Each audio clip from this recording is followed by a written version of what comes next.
আমরা এরকম অনেকেই আছি যে খাওয়ার পর শেষ পাতে 1 চামচ চাটনি না হলে খাওয়াটা ঠিক জমে না। আর সেই মানুষগুলোর দলে আমার পুরো পরিবারও আছে। আর আমরা চেষ্টা করি এই শীতকালে যখন টমেটোর দামটা কমে যায় তখন বেশ অনেকটা পরিমাণে টমেটোর চাটনি বানিয়ে সারা বছরের জন্য স্টোর করে রাখতে ফ্রিজের মধ্যে। তার জন্য আজকে আমি বসেছি টমেটোর চাটনি বানাতে, তোমাদের সাথে রেসিপিটা শেয়ার করছি, দেখে নাও।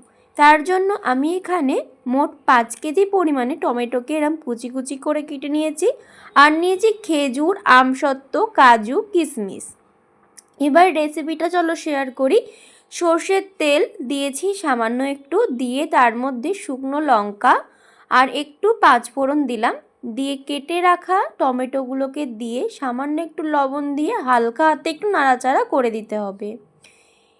বেশ কিছুক্ষণ পর দেখা যাবে যে টমেটো থেকে অনেকটা পরিমাণে জল ছেড়ে বেরিয়ে এসছে। এবার দিয়ে দিতে হবে সামান্য একটু হলুদের গুঁড়ো, দিয়ে মিনিট 15-20 পরে দেখা যাবে টমেটোটা পুরোপুরি সিদ্ধ হয়ে গেছে আর টমেটো থেকে জল ভাবটাও অনেকটা কমে গেছে। তখন এবার একে একে সমস্ত ড্রাই ফ্রুটস দিয়ে দিতে হবে। আর মিষ্টির জন্য আমি এখানে ব্যবহার করলাম নকুল দানা, তোমরা চিনিও দিতে পারো। দেওয়ার পরে যাতে এটা অনেক দিন পর্যন্ত স্টোর করে রাখা যায় তাই দিয়ে দিচ্ছি হাফ কাপ মতো ভিনিগার, দিয়ে এটাকে নামিয়ে নিচ্ছি। রেডি হয়ে গেল আমাদের স্পেশাল টমেটোর চাটনি।